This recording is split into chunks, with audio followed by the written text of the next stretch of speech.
জমিন থেকে উপরে মাত্র 52 মাইল ব্যাপী, 52 মাইল পর্যন্ত আপনি নিঃশ্বাস নিতে পারবেন, অক্সিজেন নিতে পারবেন। 52 মাইল উপরে যখন চলে যাবেন অক্সিজেন আর নেই। 52 মাইল উপরে যখন যাবেন অবশ্যই আপনাকে অক্সিজেন ব্যবহার করতে হবে।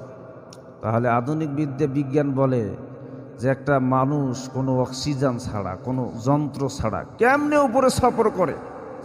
এখানে সরাসরি আল্লাহর কুদরত কাজ করেছে। আল্লাহর কুদরতের কাছে আধুনিক বিজ্ঞান ফেল হয়ে যাবে। কারণ আল্লাহ রাব্বুল আলামিন একজন পয়গম্বরকে, আমাদের নবীর আগেও একজন পয়গম্বরকে উপরে সফর করিয়েছিলেন, উপরে উঠায় নিয়েছিলেন, নাম হলো হযরতে ঈসা আলাইহিস সালাম। এরপরে একজন পয়গম্বরকে আসমান থেকে জমিনে অবতরণ করেছেন। কোন পয়গম্বরের নাম কি? হযরতে আদম আলাইহিস সালাম। প্রথম আসমান থেকে আল্লাহ জান্নাতের ভেতর থেকে দুনিয়ার জমিনের মধ্যে তেনাদেরকে পাঠালেন প্রতিনিধি হিসেবে।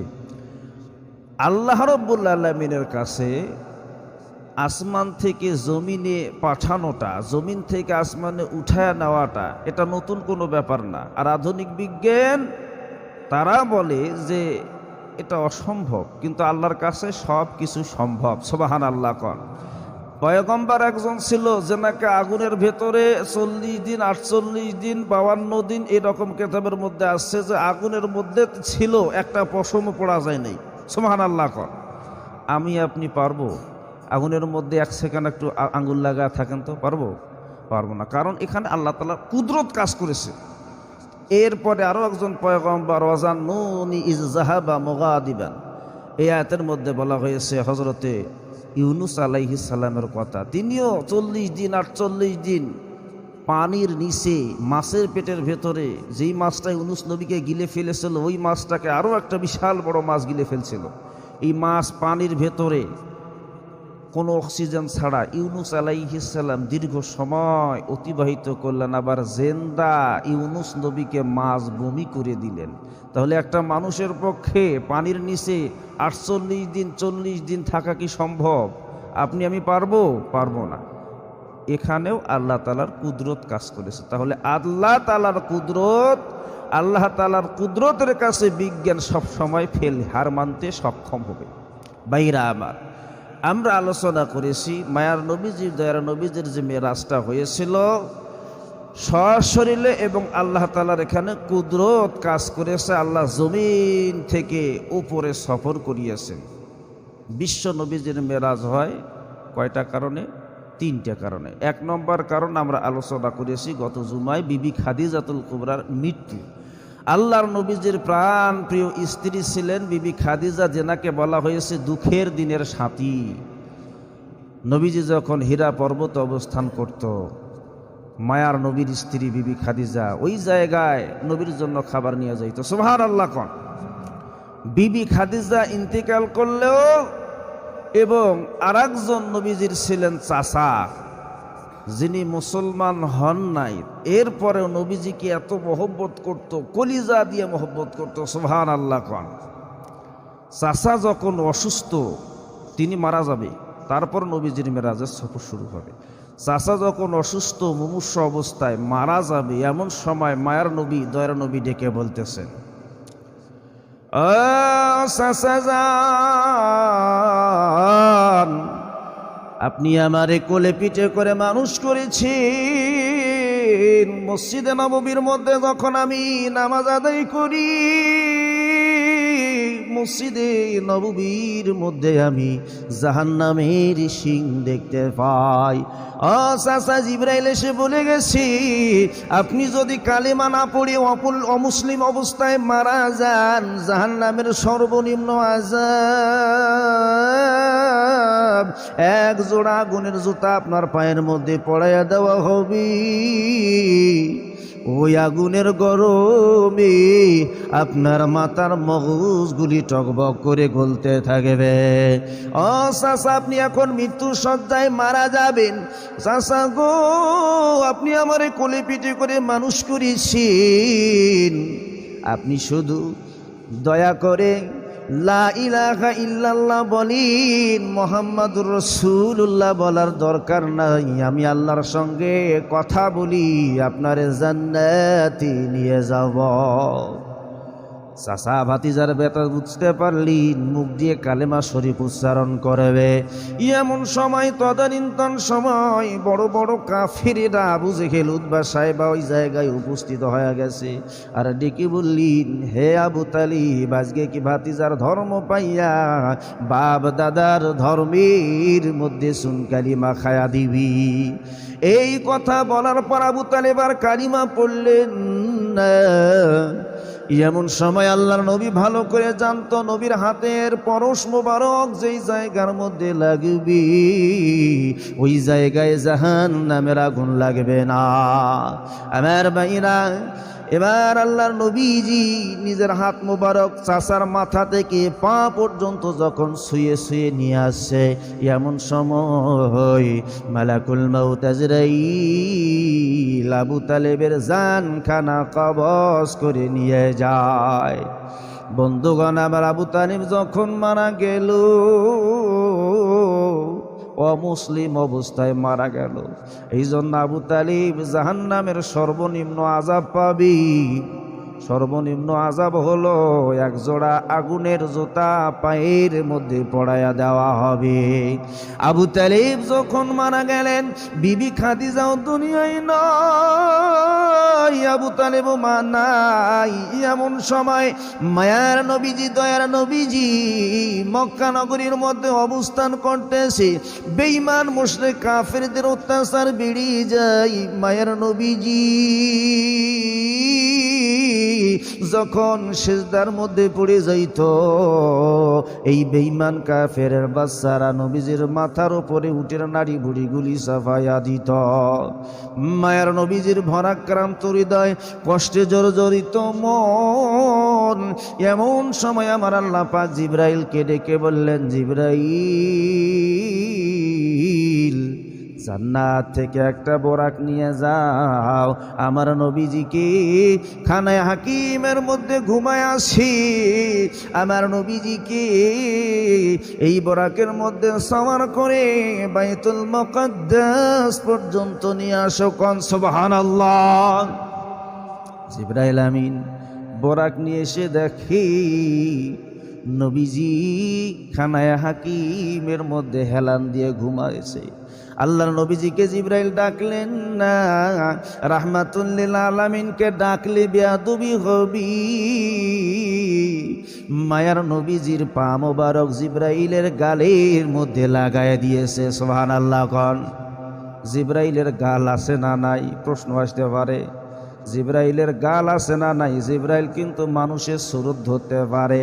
দাহিয়াতুল কলবি নামক এক সাহাবা ছিল, তার সুরত ধরে ধরে নবীজির কাছে ওহী নিয়ে আসতো। সুবহানাল্লাহ। কোন এবার নবীজি ঘুম থেকে চেতন হইয়া দেখি রুহুল আমিন ফেরেশতাদের লিডার তার গাল মোবারক পায়ের মধ্যে লাগায় দিছে। জিবরাইল ডাক দিয়ে বলে, আল্লাহর নবী বলতেছেন, জিবরাইল তোমার গাল মোবারক আমার পায়ের মধ্যে লাগায়া দিলা। রুহুল আমিন হইয়া ফেরেশতাদের লিডার হইয়া কেমন করিয়া আমার পায়ের মধ্যে তোমার গাল লাগায়া দিলা? ফেরেশতা জিবরাইল ডাক দিয়ে বলে, হুজুর রুহুল আমিন হতে পারি, ফেরেশতাদের লিডার হতে পারি, কিন্তু রাহমাতাল লিল আলামিনের পায়ের ধুলার সমান আমার মূল্য জিবরাইলের নাই। সুবহানাল্লাহ। কোন হুজুর বোরাক অপেক্ষা করতেছে, চলেন। মায়ার নবীজিকে বোরাকের মধ্যে সওয়ার করে সরাসরি যেই জায়গার মধ্যে জমজমের কূপ রয়েছে, হাজী সাহেব যারা আছেন হজে গেছেন, জমজমের কূপ যেই জায়গার মধ্যে রয়েছে, এই জায়গার মধ্যে বিশ্ব নবীজিকে সর্বপ্রথম নিয়ে যাওয়া হলো। এটা হলো জমিনের সফরের শুরুতে জমজমের কূপ যেই জায়গার মধ্যে আছে, এই জায়গার মধ্যে নবীজিকে নিয়ে যাওয়া হলো। কেন? নবীজির বক্ষ বিদর্ণ বা সিনা চাক নবীজির অপারেশন হবে।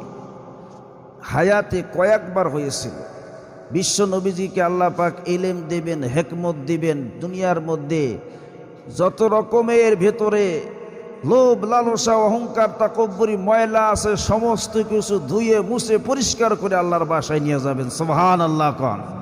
বক্ষবিদার্ণ বা সিনাসাক নবীজির হায়াতে কয়েকবার হয়েছিল।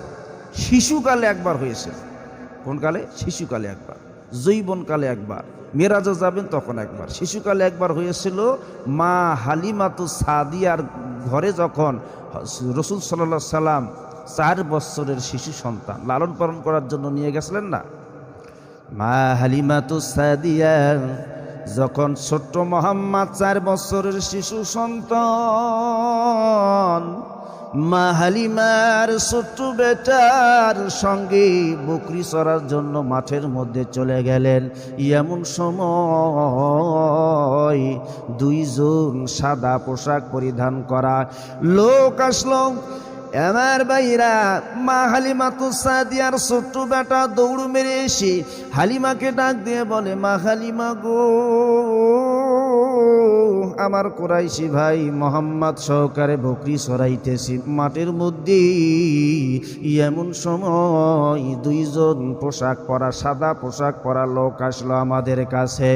মা, ওই সাদা পোশাক পরা 2 জন লোক আমার কুরাইশি ভাই মোহাম্মদ কি জমিনের মধ্যে শোয়া ফেলল। জমিনের মধ্যে শোয়াইয়া বুকটা ছিঁড়িয়া কি যেন একটা বাহির করে নিক্ষেপ করলো। মা, তাড়াতাড়ি চলো, আমার কুরাইশি ভাই মোহাম্মদ মনে হয় দুনিয়ার মধ্যে আর জিন্দা নাই। মা হালিমাতুস সাদিয়া দৌড় মেরে ওই মাঠের মধ্যে চলে গেলেন। মাঠের মধ্যে যাবার পর লক্ষ্য করলেন শিশু মোহাম্মদের অপারেশন শেষ হয়ে যায়। পেটের মধ্যে একটা সেলাইয়ের দাগ দেখা যায়। মা হালিমাতুস সাদিয়া ডাক দিয়ে বললেন, বাবা মোহাম্মদেরই এই জায়গার মধ্যে সেলাইয়ের দাগ কেন দেখা যায়? কি হয়েছিল বাবা বলো? শিশু মোহাম্মদ ডাক দিয়ে বলে, মা হালিমা গো, বকরি চড়াইতেছি মাঠের মধ্যে, এমন সময় 2 জন সাদা পোশাক পরিধান করা লোক আসলো আমাদের কাছে। ও মা, আমার জমিদের মধ্যে শোয়াইয়া বুকটা ছিঁড়িয়া কি যেন একটা বাহির করলো মা, আমি জানি না তারপরে কি হলো আমি বলতে পারবো না। আমার ভাইরা, এটা হলো শিশুকালে নবীজির বক্ষবিদর্ণ বা সিনা চাক বলা হয়। মা হালিমাতুস সাদিয়া চিন্তার মধ্যে পড়ে গেলেন, এই সন্তানকে আমি লালন পালন করার জন্য নিয়ে আসছি ওই মক্কা নগরী থেকে, আমিনার কাছ থেকে। কোনো যদি অঘটন ঘটে যায় আমি কি জবাব দেব মা আমিনার নিকটে? এই চিন্তা করিয়া 4 বছরের শিশু মোহাম্মদকে নিয়ে গেলেন মক্কা নগরীর মধ্যে। মা আমিনার কাছে যাই ডেকে বললেন, আমিনা, তোমার সন্তান মোহাম্মদকে তুমি ফেরত নাও। মা আমিনা ডাক দিয়ে বললেন, বল হালিমারি, এই মক্কা নগরীর মধ্যে কলেরা ব্যারাম, কলেরা মহামারী শুরু হয়ে গেছে। এই সময় যদি তুমি শিশু মোহাম্মদকে দিয়ে যাও আর শিশু মোহাম্মদ যদি কলেরা ব্যারামে আক্রান্ত হয়ে মারা যায়, আমার স্বামী নাই, শিশু মোহাম্মদ যদি মারা যায় আমি ধৈর্য ধারণ করতে পারবো না। তুমি আরো 2 বছর আমার মোহাম্মদকে লালন পালন করার জন্য নিয়ে যাও। বন্ধুগণ, আমার মা হালিমাতুস সাদিয়া আরো 2 বছর লালন পালন করবার পর শিশু মোহাম্মদের বয়স যখন 6 বছর হইয়া যায়, মামিনার কাছে 6 বছরের শিশু মোহাম্মদকে ফেরত দিয়ে দিলেন। এবার মা আমিনা 6 বছরের শিশু মোহাম্মদকে পাইয়া রাত্রিবেলায় শুইয়ে, 6 বছরের শিশু কিন্তু অনেক কিছুই বোঝে, মাকে প্রশ্ন করলেন, মা সবার বাবা আছে, আমার বাবা কোথায় গেছে? মা কালিমাতুস সাদিয়া ডেকে বলে, বাবা মোহাম্মদেরই, তোমার বাবা ব্যবসার জন্য সিরিয়া দেশের মধ্যে গেছে। আসলে কিন্তু আব্দুল্লাহ দুনিয়ার মধ্যে আর নাই। বন্ধুগণ আমার, এইদিকে মা আমিনা বাবা শ্বশুর আব্দুল মুতালিবের কাছে অনুমতি নিলেন যে বাবা ও 6 বছর শিশু মোহাম্মদ, আমি 6 বছর শিশু মোহাম্মদকে কাছে পাই নাই। 6 বছর আমার বাবার বাসা মদিনা আব্দুল ওয়াহাবের বাসায় আমি যাই নাই। আপনি যদি অনুমতি দেন আপনার নাতি মোহাম্মদকে নিয়ে মদিনার দিকে রওনা হবার চাই। আর মক্কা মদিনার মধ্যবর্তী জায়গা আবুয়া নামক স্থানে আব্দুল্লাহর কবর রয়েছে, মোহাম্মদের পিতা আব্দুল্লাহর কবর রয়েছে। ওই জায়গার মধ্যে আপনার নাতির বাবার কবর